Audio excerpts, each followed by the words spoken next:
This is a short presentation on the influenza and pneumococcal vaccines.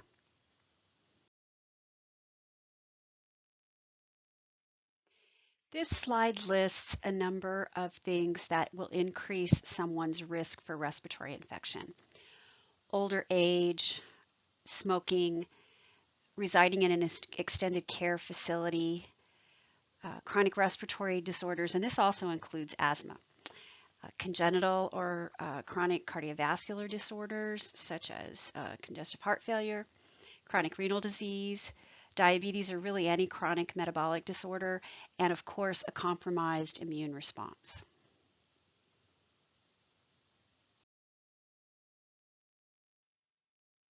Things that are very important for you to teach people to do to prevent respiratory disorders are, of course, practice hand hygiene frequently. Staying out of crowds, especially during cold and flu season. This is so important. It's very, very easy to spread those two viruses.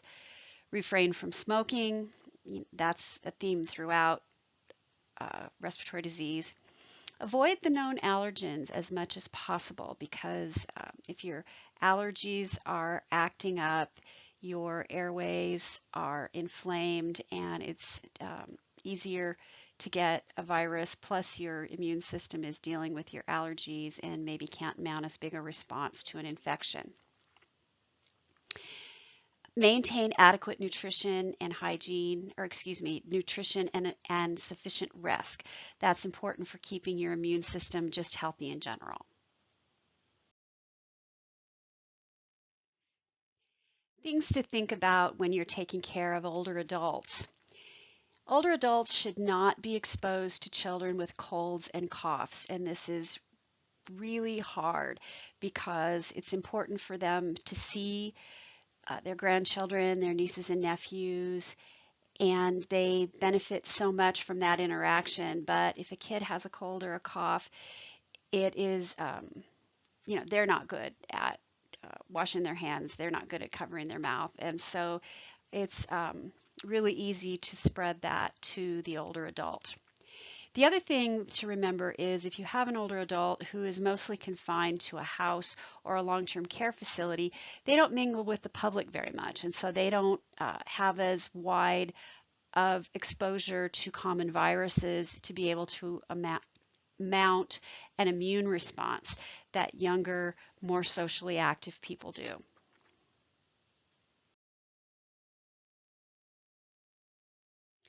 The government advises immunization against pneumococcal infection for high-risk people. And these days, it is accepted that anyone, even if they're healthy, over the age of 65, maybe even over the age of 50, depending on where you are and which primary care physician thinks, should be vaccinated against pneumococcal infection. The side effects for these vaccines are mostly local at the injection site. Sometimes you'll see a little bit of fever and malaise, but very rarely. There are 3 different kinds of vaccines available. One has 7 strains, one has 13, and one has 23 strains of the virus. Whether or not you need a booster depends on which preparation of the vaccine that you get. And you can get these not only at primary care offices, but also at the pharmacy where you can get flu vaccines.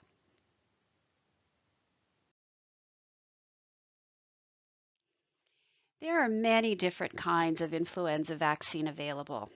Vaccines are available with and without preservatives. The preservative used in this vaccine is called thimerosal. It's also the preservative used in a lot of contact lens solutions. It contains minute amounts of mercury, and there was some debunked research spread around a long time ago that linked this preservative to autism, but that has been disproven time and time again, and it's probably the basis for the reason that people don't immunize their kids. But the reality is that the preservative has no link whatsoever to autism, and that the influenza vaccine or any other vaccine with preservative is safe. However, if someone is concerned, they do make influenza vaccine without preservative. You can have a live virus vaccine, which is what the nasal vaccine is, versus the dead virus vaccine, which is what you get for an injection. There's also a brand on the market that has a higher dose for older adults because if you recall, as you get older, your immune system is not as efficient and can't mount quite as strong of an immune response. And so they give you a little bit more virus to try to help your body mount a stronger immune response.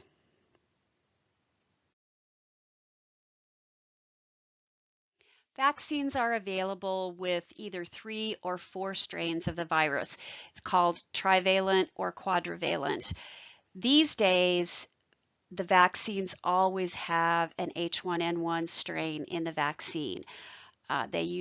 Influenza is categorized into type A and type B, and you'll see a mix of both of those in the vaccine. And how that works is they look and see who has what strain of the virus going on in the world the season before our flu season, and then they make their best educated guess as to what viruses are going to be around for our flu season, and that's how they develop what viruses are going to be in the vaccine. It takes a long time for these viruses to grow and make the vaccine, and so it's not like you can just order up a batch, but you have to decide what you want and then give the vaccine time to develop. The other thing about flu vaccine is that it mutates, and so over the course of a flu season, the viruses might change, and so the vaccines that they make may become less potent against that particular virus. Vaccines that have the dead virus can be administered IM. You can also have a sub-Q and an intradermal option, and they do not cause you to get the flu, contrary to popular belief. Vaccines with live viruses, as I mentioned earlier, are administered intranasally. You also don't get the disease from this vaccine, but you do shed virus for several weeks following the inhalation.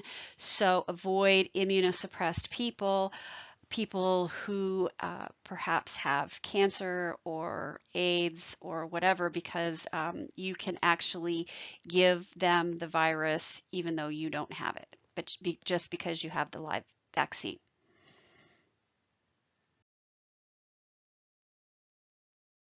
It takes 2 weeks for full immunity after you get an immunization. Your immune system starts to produce antibodies, and so the immunity grows over time during those 2 weeks, but it does take 2 weeks for full immunity. While your body is working to build up this immunity, your immune system may not be able to fight off other things because it's busy mounting a response to the vaccine. So sometimes people will get sick after they get the vaccine, and they mistakenly think that it's the vaccine that made them sick, which is not really true. It is the fact that your immune system is busy doing something else and doesn't fight off whatever it was you were exposed to quite as well as it normally would. And as I mentioned earlier, the older adults have a diminished immune system, and so there's the extra strength vaccine version available for them.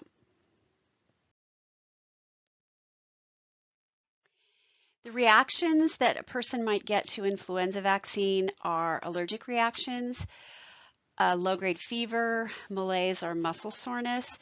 The allergic reaction happens because the vaccine is prepared from chicken embryos. So people who are allergic to eggs, chicken, or feathers need to be cautious.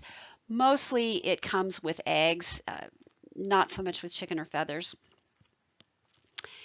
Guillain-Barré is a syndrome, progressive neurologic syndrome that occurs in about 1 in 100,000 individuals as a reaction to the influenza vaccine.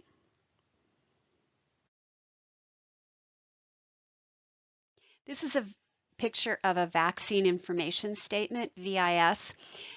The CDC puts these out for all vaccines available, and this is what you might consider informed consent for vaccines. So it tells them all about what they need to know, what kind of vaccine it is, who should get it, why you should get it, what the side effects are, whatever.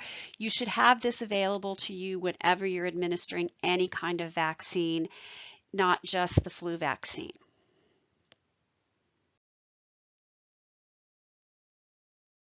This is an example of a vaccine consent form.